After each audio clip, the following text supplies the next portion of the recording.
আসছি জাতীয় নাগরিক পার্টি এনসিপির পক্ষ থেকে। এটা নতুন একটা রাজনৈতিক দল। আমরা 64টা জেলায় যাচ্ছি। জুলাইয়ের 1 তারিখ থেকে আমাদের এই কর্মসূচি শুরু হয়েছে। এই কর্মসূচির নামটা হচ্ছে দেশ গড়তে জুলাই পদযাত্রা। 2024 সালে মানে গত বছর একটা গণ অভ্যুত্থান হয়েছিল, যেটার মাধ্যমে হাসিনা সরকারের পতন ঘটছিল। হাসিনা ভারতে পালিয়ে গেছে, কারণ হাসিনা ছাত্র জনতাকে হত্যা করছে। হাসিনার পুলিশ, হাসিনার ছাত্রলীগ। ফলে ছাত্র জনতা রাস্তায় নেমে এসে গণভবন দখল দিচ্ছে 5ই আগস্ট। তো সেই 1 বছর পূরণ হইতেছে। সেই 1 বছরকে স্মরণ করে আমরা এই জুলাই মাসে পুরা সারা দেশে যাচ্ছি, 64টা জেলায়।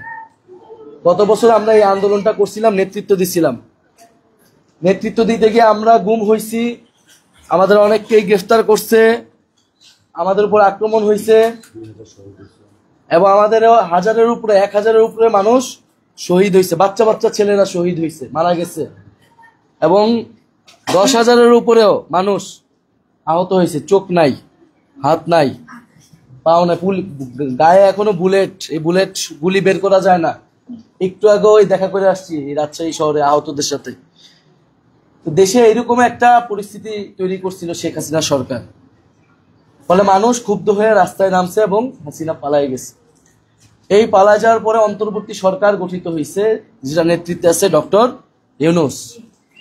সেই সরকারে আমিও ছিলাম, আমাদের আরো ছাত্রদের মধ্যে থেকে 2 জন ছিল।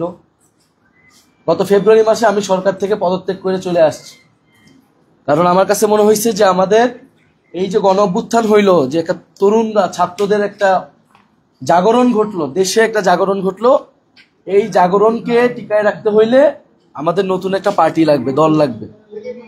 ফলে আমরা একটা দল করলাম, জাতীয় নাগরিক পার্টি, সংক্ষেপে আমরা বলি এনসিপি। এই এনসিপির লক্ষ্যটা হইল যে বাংলাদেশের সব মানুষ হচ্ছে নাগরিক। রাষ্ট্রের কাছে, সরকারের কাছে সবাই কি নাগরিক। হিন্দু, মুসলমান, দলিত, বৌদ্ধ, বাঙালি, অবাঙালি সবার ঊর্ধ্বে সে বাংলাদেশি, সে নাগরিক। ফলে সরকারের যে সুযোগ সুবিধাগুলো আছে সবাই সমানভাবে পাবে, কিন্তু আমরা দেখি বাংলাদেশের সুযোগ সুবিধা সবাই সমানভাবে পায় না। নানান পরিচয়ের কারণে, তার ধর্মের পরিচয়ের কারণে, তার বর্ণের পরিচয়ের কারণে নানান ধরনের বৈষম্য সমাজে আছে।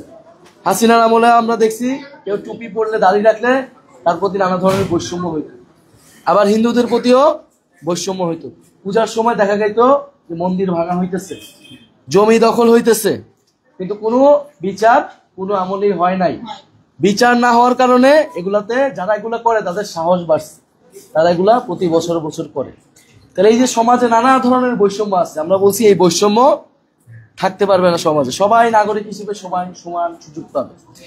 আরেকটা হচ্ছে সবাই মত প্রকাশ করতে পারবে, সবার সমান অধিকার থাকবে। মানুষ হিসেবে যে মর্যাদা, সে মানুষের মর্যাদাটা থাকতে হবে। তো এটার জন্যই আমাদের এই দলটা এখন কাজ করতেছে। আর এখন আমরা রাষ্ট্রের সংস্কারের কথা বলতেছি, যে রাষ্ট্রের কিছু সংস্কার করতে হবে, যে এত মানুষ যে শহীদ হয়েছে।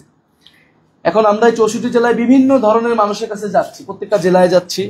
বিভিন্ন ধরনের সম্প্রদায় আছে, আমাদের আলেম সমাজরা আছে, আমাদের হিন্দু সমাজ আছে, নারীরা আছে, এরকম অনেক ধরনের জনগোষ্ঠী আছে, এবং এদের মধ্যে অনেকেই কি পিছিয়ে পড়া জনগোষ্ঠী আছে, যারা সমাজে আগায় আসতে পারে না, সুযোগ সুবিধা সমানভাবে পায় না।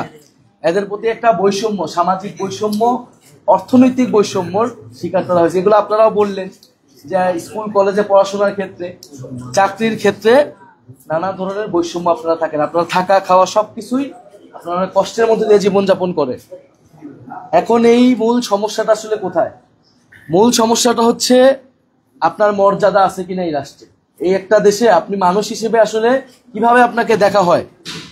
এই যে একটা বর্ণ বৈষম্য আছে আমাদের পুরা দক্ষিণ এশিয়াতে, উপমহাদেশে এই বর্ণ বৈষম্যটা আছে, যে বিভিন্ন বর্ণের ভাগের কারণে ছোট বড় ভাগ করা হয়। ফলে এই যে যারা দলিত, হরিজন, তফসিলি নানান নামে ডাকে, দলিত আপনারা হচ্ছেন রবিদাস সম্প্রদায়, তো এদেরকে ভাবা হয় যে তারা যেই সামাজিক অবস্থায় থাকবে তাদের সন্তানেরাও ওই অবস্থায় থাকবে, মুচির ছেলে মুচিই হবে। এরকমটা সমাজে অনেকে মানে যে এরা যুগের পর যুগে এটাই তাদের কাজ। তাদের শিক্ষার আর কি দরকার? তার বাবা মুচি, সেও মুচি হবে, তার মা যা কাজ করছে সেও তা কাজ করবে। তা আমরা বলছি এই সিস্টেম চলবে না। মুচির ছেলে মুচি হবে এরকমটা না, তার ছেলেও পড়াশোনা করবে, তার ছেলেও অফিসার হবে, তার ছেলেও সমাজে বড় কিছু করবে। আবার প্রধানমন্ত্রী যে তার ছেলে মেয়ে প্রধানমন্ত্রী হবে এরকম একটা নিয়মও আছে বাংলাদেশ, তাই না? মুজিবের বেটি হাসিনা, সেও প্রধানমন্ত্রী হয়েছে। তা আমরা বলছি এই নিয়মও চলবে না। প্রধানমন্ত্রীর ছেলে মেয়ে হইলেই তার প্রধানমন্ত্রী হইতে হবে, দলের প্রধান হইতে হবে এরকম না। যার যোগ্যতা আছে, মেধা আছে, সেই হচ্ছে কি প্রধানমন্ত্রী হবে, বড় কিছু হবে, অফিসার হবে। এটা প্রত্যেকটা মানুষের ক্ষেত্রে, আপনাদের সম্প্রদায়ের ক্ষেত্রেও কোনো ধরনের বৈষম্য যাতে সমাজে না হয় আমরা এটা চাই, যে কোনো ধরনের বৈষম্য। আপনি আপনার সন্তানের যদি মেধা থাকে, যোগ্যতা থাকে, সে স্কুল কলেজে পড়বে। তারা রবিদাস নাকি দলিত না মুসলমান হিন্দু এগুলা বিবেচনা করা যাবে না। সব ধরনের সুযোগ সুবিধা কোনো পরিচয়ের ভিত্তিতে, আপনার ধর্মীয় বা বর্ণ পরিচয়ের ভিত্তিতে বিভেদ করা যাবে না। এটা হচ্ছে আমাদের লক্ষ্য। আমরা এই জন্য বিভিন্ন জায়গায় যাচ্ছি, আপনাদের কথা শুনতেছি, আমাদের কথাগুলো বলতেছি, এবং আমরা ভাই যেটা বলছে যে একটা সংবিধান আমরা করতে চাই, নতুন সংবিধান, যেই সংবিধানে এই মানুষের, নানান সম্প্রদায়ের মানুষের পরিচয়ের স্বীকৃতি থাকবে, অধিকারের স্বীকৃতি থাকবে, যে তার এইটা পাওয়া অধিকার।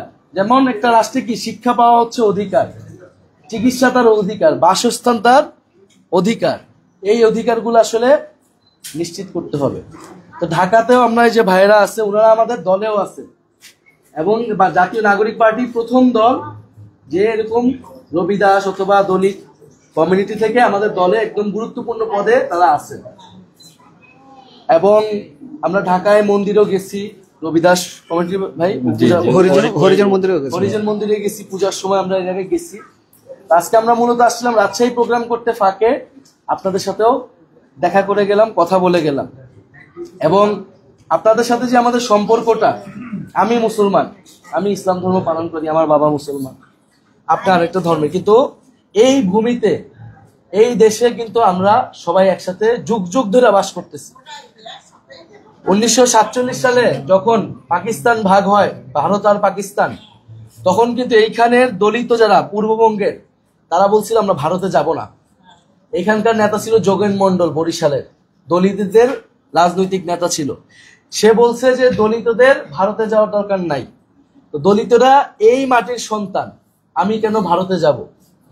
এবং যেই কৃষক, মুসলমান কৃষক এবং যে দলিত, এরা তো, আমরা তো একই সাথে খাইছি, পড়ছি, জীবনযাপন করছি, আমাদের স্বার্থ এক, আমাদের একসাথে থাকতে হবে।